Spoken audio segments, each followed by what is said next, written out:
요한복음 4장 1절부터 26절까지 제가 한 절, 여러분이 한 절씩 교독합시다. 요한복음 4장입니다. 정말 비극이에요. 유대인들이 자신들이 하나님의 백성이고 자신들이 하나님께서 약속하신 메시아가 온다는 사실을 깨닫고 이해하고 그 메시아를 기다리고 있잖아요. 그런데 그 메시아가 왔는데 유대인들은 알아보지 못해요. 아무리 예수께서 내가 그 메시아라고 언지를 하셔도 여러 가지 정황들을 통해서 간접적으로 또는 직접적으로 말씀을 하셔도 그 말씀을 알아듣지를 못해요. 그런데 유대인들이 상종하지 않는, 어떤 면에서는 이방인보다 더 못한 존재들로 자신들의 삶 속에서 배제해 놓은 사마리아 여자가 유대인과 또 다른 메시아를 지금 기다리고 있거든요. 유대인들이 기다리는 메시아와 또 다른 메시아. 유대인들이 기다리는 메시아는 자신들을 로마의 압제에서 해방시켜주고 옛날에 다윗 왕국과 같이 이 나라가 번성할 수 있는 그런 메시아를 기다렸는데 예수님은 그런 메시아가 아니었거든요. 그런데 사마리아 여자는 그런 메시아를 그동안 쭉 찾고 찾으면서 6번이나 지나갔어요. 이것도 아니네 저것도 아니네 해가면서. 그런데 예수께서 그 여자의 그 마음을 보시고 진정한 메시아를 찾는 그 마음을 보시고 이 사마리아 성에 일부러 오신 거예요. 사마리아 수가성에. 그래서 그 여자와 대화를 나누시죠. 대화를 나누면서 이 여자가 자기가 기다리는 메시아가 어떤 메시아인가 하는 것을 고백을 해요. 내가 드리는 예배가 온전한 예배가 되기를 원합니다. 예배라는 것은 하나님의 일이란 말을 그 우리 한글로 번역해 놓은 거고, 하나님의 일이란 또 다른 말로 바꾸면은 제바흐라는 의미인데, 예배는 아바드, 제사는 제바흐. 그래요. 이게 알고 보면 같은 말이에요. 제사는 하나님께서 완성시키셔야 되는 거지 우리가 완성시킬 수 없거든요. 이 여자는 이 예배를 완성시키기 위해서 수많은 하나님을 찾았어요. 메시아를 찾았어요. 그런데 결국은 이 사람도 아니고 이 사람도 아니고 이 사람도 아니고 이 사람도 아니었다.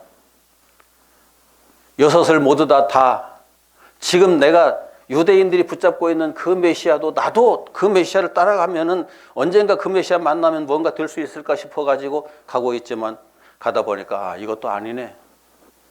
그런 상황까지 온 거죠. 본질적인 것은 유대인이 생각했던 메시아는 예배를 완성시켜주는 메시아가 아니라 이 땅에서 잘 먹고 잘 살게 해주는 메시아였거든요. 그래서 이 여자는 다시 그 남편을 이제까지 내가 생각했던 그 메시아를 내려놓고 진정한 메시아가 오시면은 내 예배가 완성될 텐데 해가면서 기다리고 있었던 거죠. 우리 한국 땅에 이렇게 메시아를 기다리는 사람이 얼마나 될까요?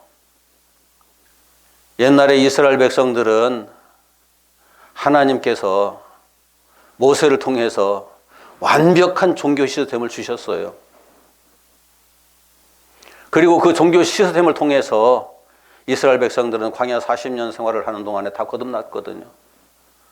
온전히 거듭난 자들이 되어서 예배의 완성자가 되었고, 완전한 하나님과의 교제, 예배라는 것은 알고 보면 하나님과의 완벽한 교제가 이루어지는 건데, 하나됨으로 진행되는 건데, 그 완벽한 예배, 하나님과의 하나됨의 그 능력 속에서 가나안 땅을 정복하고 가나안 땅에 하나님 나라를 세우고 그 나라에서 진정한 안식을 누리는 백성들이 되었거든요. 그들이 가나안 땅에 사는 동안에는 어느 누구도 감히 함부로 건드리지를 못했어요. 그런데 광야에서 거듭난 세대들이 여호수아를 필두로 해서 갈렙 등등 그 40년 동안 광야에서 거듭나서 가나안 땅에 들어온 세대들이 다 죽고 나서 가나안 땅에서 새로 태어난 세대들만 그 땅에 남아있을 때 그 능력은 완전히 사라져버리죠. 자신을 지킬 수 있는 능력도 사라지고 하나님 나라를 지킬 수 있는 능력도 사라져요. 그러면서 이방인들의 지배를 받기 시작하죠. 다른 나라 세력들의 지배를 받기 시작하죠. 세상의 지배를 받기 시작하죠. 세상 가치관, 세상의 사상, 세상의 관습들, 이런 것들의 지배를 받기 시작하죠. 그러면서 하나님에게서 벗어나서 정말 비참한 민족이 되고 말아요. 그 역사가 계속 진행되면서 그게 아니다, 하나님께서 확인시켜 주시죠. 선지자를 통해서 확인시켜 주시고 사사들을 통해서 확인시켜 주시고 내가 해야 된다고 말씀을 하시는데도 불구하고 이스라엘 백성들은 자기 자신을 하나님께 맡겨드리질 못했어요. 어떤 경우에도. 다윗과 같은 존재를 메시아의 표상으로 세우셔서 하나님께서 그렇게 이루신다고 하시지만 이스라엘 백성들은 다윗이 죽자 도로 제자리로 돌아가 버리죠. 아무런 의미가 없이. 다윗뿐만이 아니에요.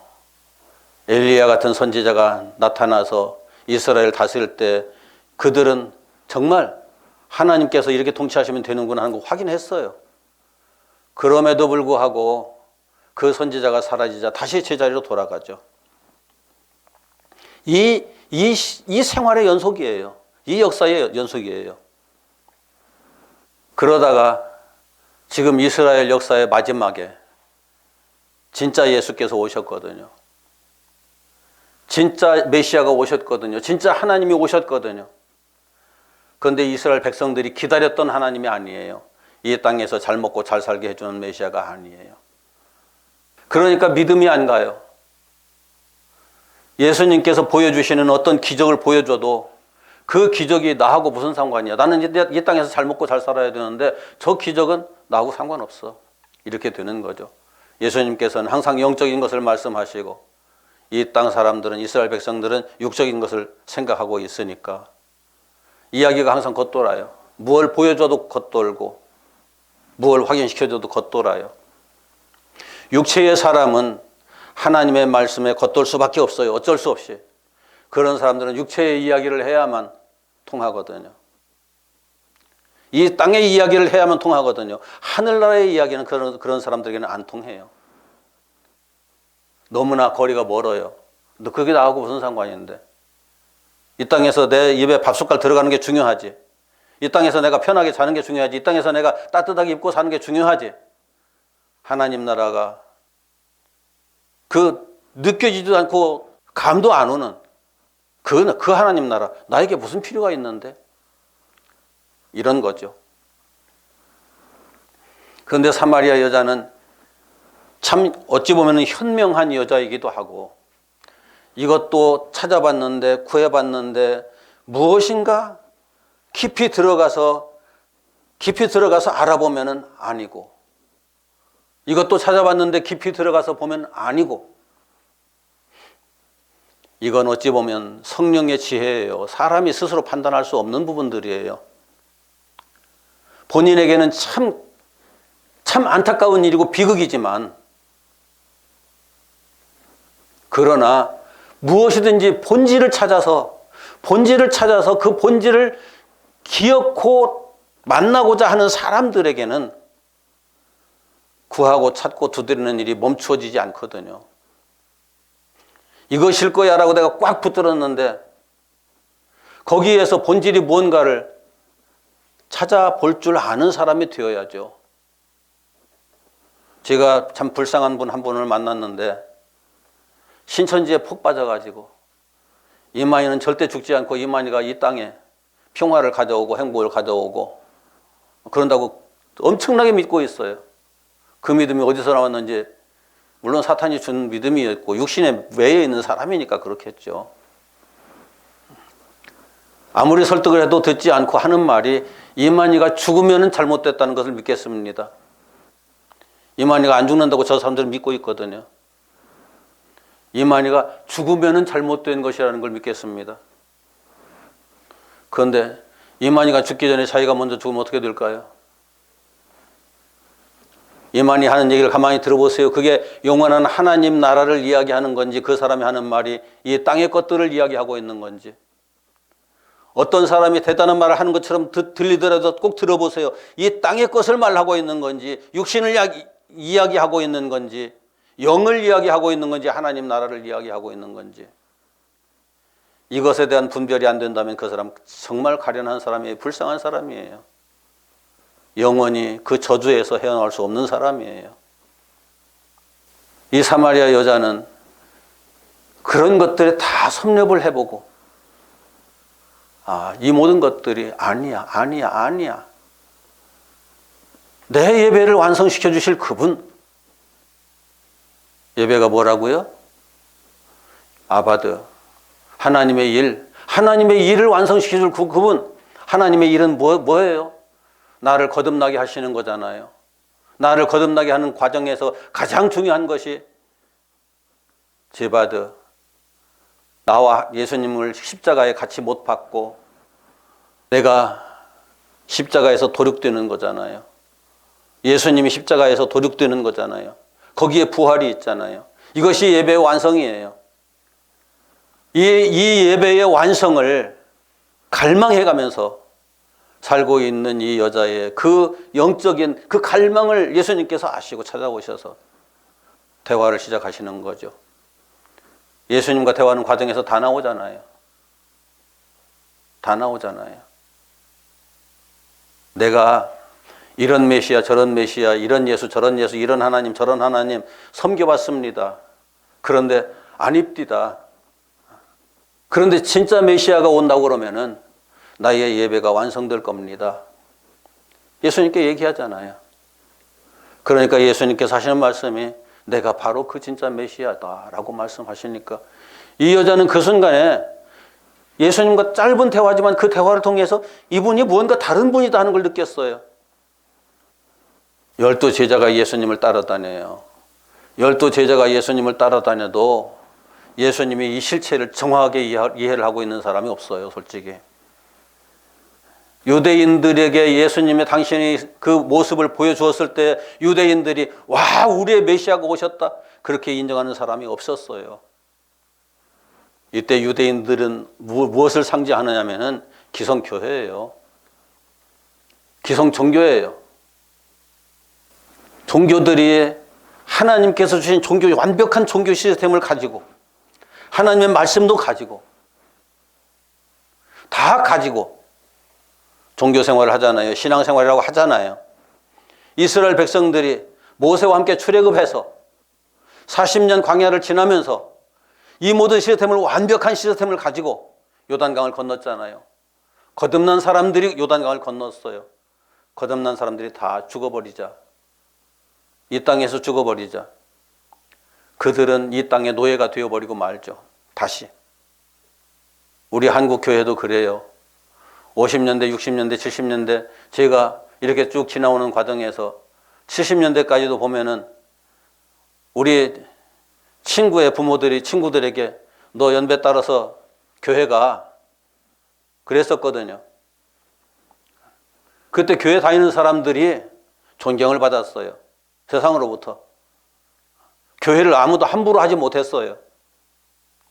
박정희 대통령조차도 모든 목사들을 대한민국의 새마을운동의 지도자로 삼았거든요. 교사로 삼았거든요.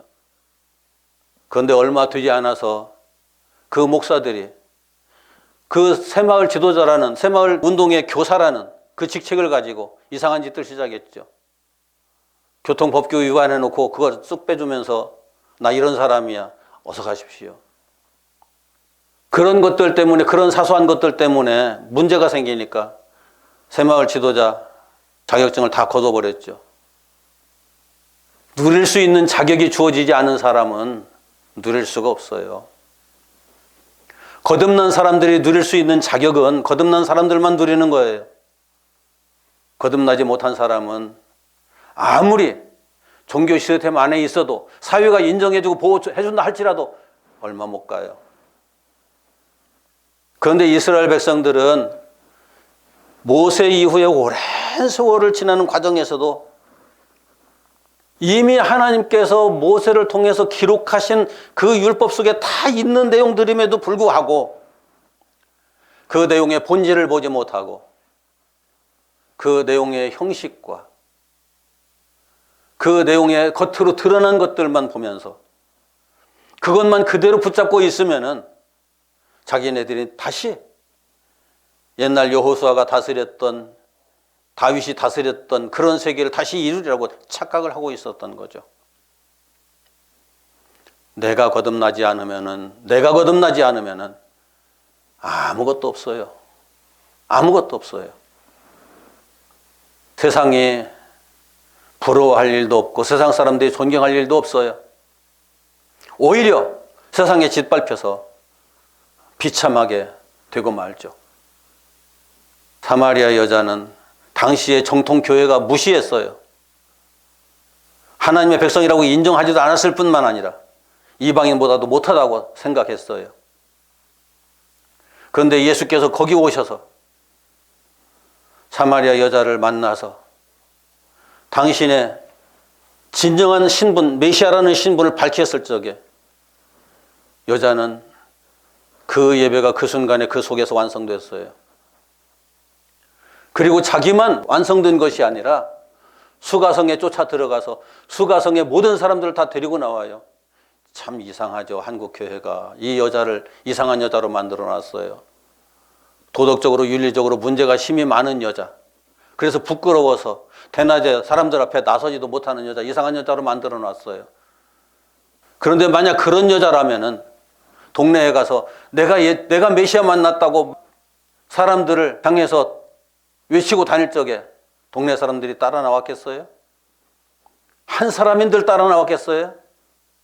저 미친 여자가 또 이상한 짓 하네 라고 끝끝내고 말았겠죠. 그런데 그 여자를 알아요. 메시아를 얼마나 사모하고 있는지 알아요. 이 진정한 예배를 얼마나 사모하고 있던 여자인지 알아요. 그러니까 동네 사람들이 다 따라 나온 거예요. 다 따라 나와서 예수님께 그 말씀을 들어가면서 맞아, 그래, 맞아. 저분이 메시아 맞아. 그래가면서 결론을 이렇게 내리죠. 우리가 이 메시아께 나온 것은 내가 우리를 초청해가지고 여다 데려다놔서 나온 거야. 그런데 저분을 믿는 것은 너 때문이라기보다 저분의 말씀 때문이야. 목사 때문에 예수 믿지 마세요. 어떤 특이한 선지자처럼 보이는 그 사람 때문에 예수 믿지 마세요. 그때부터 바로 우상 숭배에 빠져요. 그 사람이 우상이 된다고요. 이건 하나님께 대한 엄청난 죄악이에요. 오직 하나님 때문에, 오직 예수 때문에 예수를 믿는 거예요. 그러기 위해서는 그 예수를 만나야죠.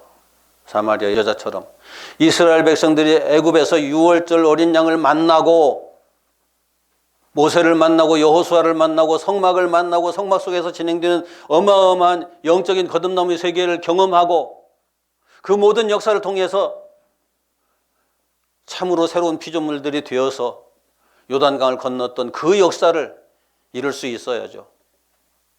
그 역사를 이루지 못하면은 종교적 형식을 아무리 완벽한 모양으로 가지고 있다 할지라도 예수를 십자가에다 못 박아버린 유대인들과 다르지 않아요. 전혀 다를 수가 없어요. 한번 생각해 보세요. 6명의 메시아를 만났는데 그 메시아가 아니었다라고 말할 수 있는 사람이 얼마나 될까요? 이 땅에 많은 사람들이, 신천지는 지금 이만희가 메시아라고 지금 믿고 있잖아요. 따르고 있죠. 헛된 거예요. 아니다라고 말할 수가 없다는 게 참 안타까운 거죠. 분별력이 없으니까. 그뿐이 아니죠. 이단이 아니고 정통 교단에 속한 사람이라고 떠들어대면서도 말하는 거 보면은 이 땅 얘기가 대부분이에요. 아니에요. 거짓 선지자예요. 적어도 사마리아 여자처럼 그 예수 만나고 내가 진짜 예수 만나서 와봐! 할 수 있는 사람들이 돼야죠. 그리고 예수께 다 넘겨버려야죠. 내가 거기 앉아서 메시아 행세하지 말고 예수께 다 넘겨야죠. 그래서 예수와 독자적으로 만나서 신앙의 문제를 해결하고 예배의 완성의 자리에 설 수 있는 사람들이 되게 해줘야죠. 이것이 교회가 감당해야 될 일이에요. 이 땅에 있는 모든 교회들이. 그런데 모든 교회들이 그것을 감당하지 않고 있어요, 지금. 성도들을 예수께 연결시켜서 예수와 만나서 예배의 완성자로 세우는 것이 아니라 종교 시스템을 유지하기 위한 방편으로 삼아버리거든요. 기독교라는 시스템을 유지하기 위한 방편으로 삼거든요. 유대교와 뭐가 달라요? 아무것도 다를 것 없어요. 여러 번의 그 말씀을 통해서 이스라엘 백성들이 출애굽해서 가나안 땅으로 가는 그 과정에서 정말 하나님의 거듭남의 역사가 어떻게 진행됐는지를 말씀드렸어요.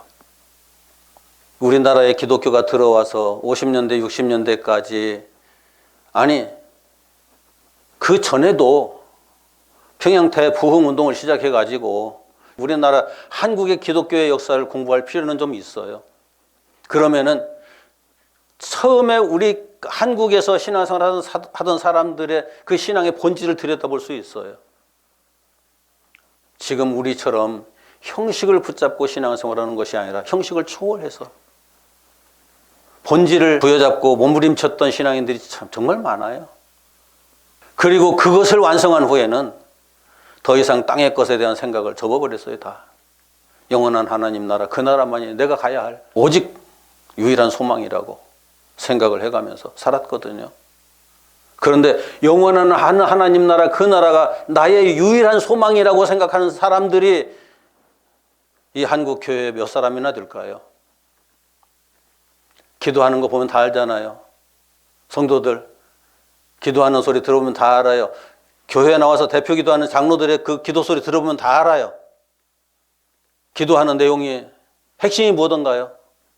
이 땅에서 다 잘 먹고 잘 살게 해달라는 거잖아요. 그런데 그 기도를 듣고서 다 아멘 하잖아요. 그런 기도를 하는 사람을 대중 앞에 세우지 말아야죠. 그런데 목사들은 그런 기도를 하는 사람들을 계속 대중 앞에 세워가면서 그 대표 기도를 시키잖아요. 그럼 성도들의 신앙이 어느 쪽으로 가겠어요? 이 땅의 성도들의 신앙이 그런 대표 기도를 들어가면서 어느 방향으로 가겠어요? 제가 몇 번 다른 교회 수요 예배 이렇게 쭉 참석해 봤거든요. 내용들이 한결같아요. 어떻게 하면 우리가 이 땅에서 성공적으로 살 수 있을까? 성공적이라는 말이 영으로 성공하는 것이 아니라 이 땅에서 모든 사람들이 부러움을 살 만큼 잘 먹고 잘 살고 명예로운 사람이 될 수 있을까 하는데 거기다 초점이 맞춰져 있어요. 얼마나 하나님께서 탄식하실까요? 안타까워하실까요? 예수님께서도 그런 이스라엘 백성들 때문에 발을 동동 구르시면서 눈물을 흘리셨어요. 탄식을 하셨어요.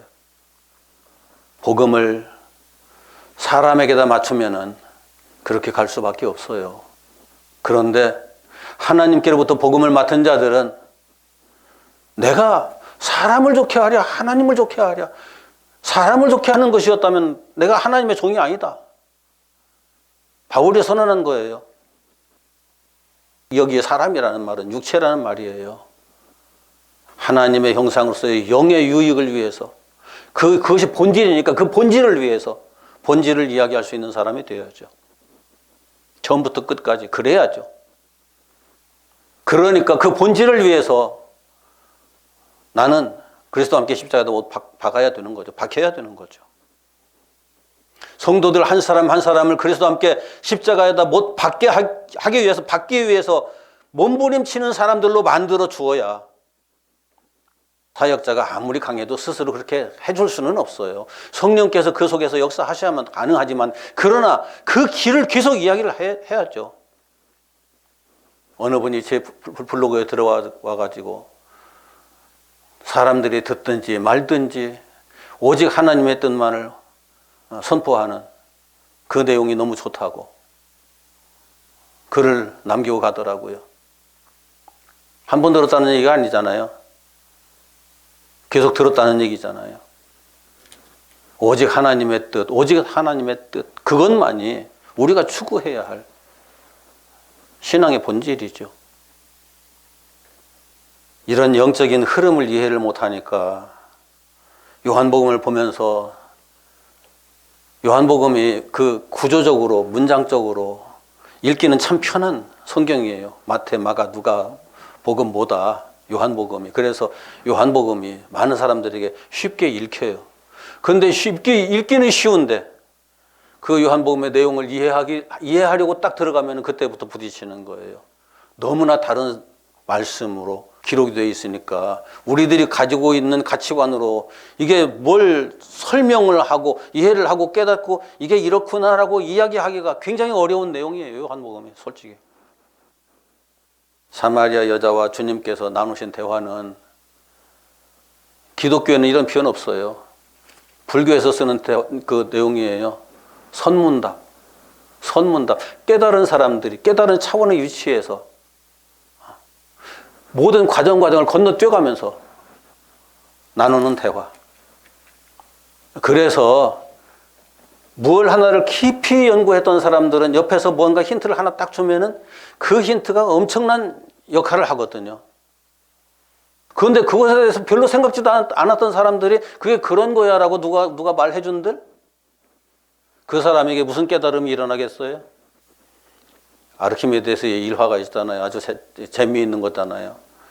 왕이 금관을 만드는 장세가한테 맡겨가지고 만들어 오라고 그랬는데 무언가 수상해요. 이게 무게는 맞는데 이게 순금으로 만들었는지 다른 걸 섞어서 만들었는지 의심이 자꾸 가는 거예요.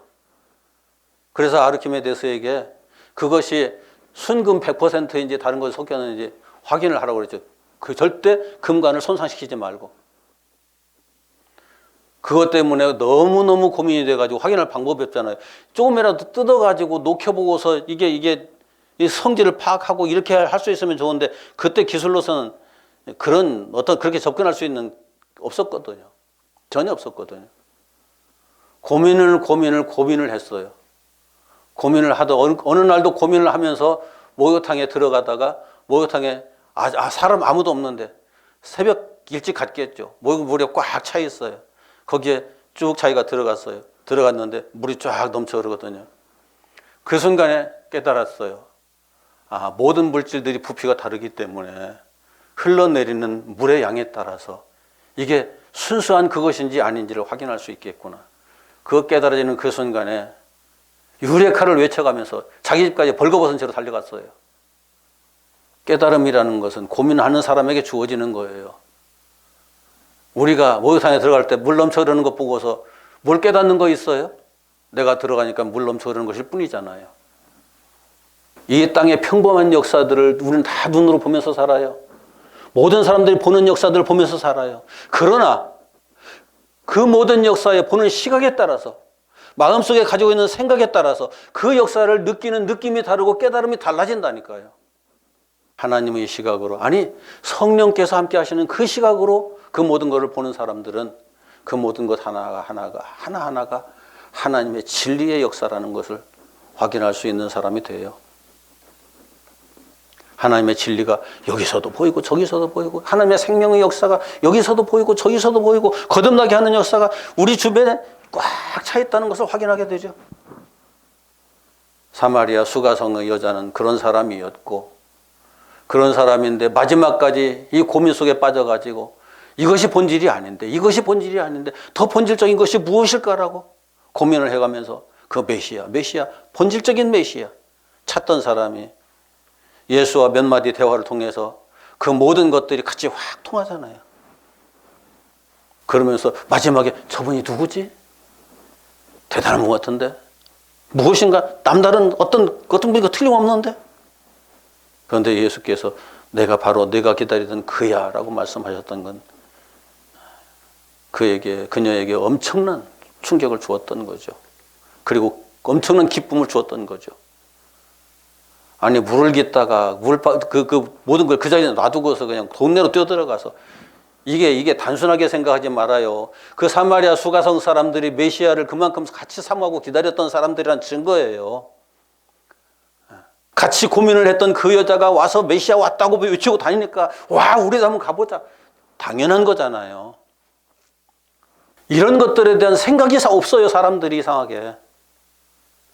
예수께서 베들레헴에서 태어나셨고 유대 땅을 여기저기 다니면서 당신이 메시아라는 증거들을 드러내셨고 예루살렘에도 가셔서 제사장들 앞에서 당신이 메시아라는 증거를 다 나타내 보이셨고 예루살렘 성전에서 그럼에도 불구하고 이스라엘 사람들은 오랫동안 전통적으로 하나님의 이름을 부르고 하나님을 찾고 그 종교적 틀을 가지고 이방인들은 지옥불의 땔감이라고 생각을 해가면서 그 믿던 그 유대인들은 그 예수님 알아볼 수가 없었어요.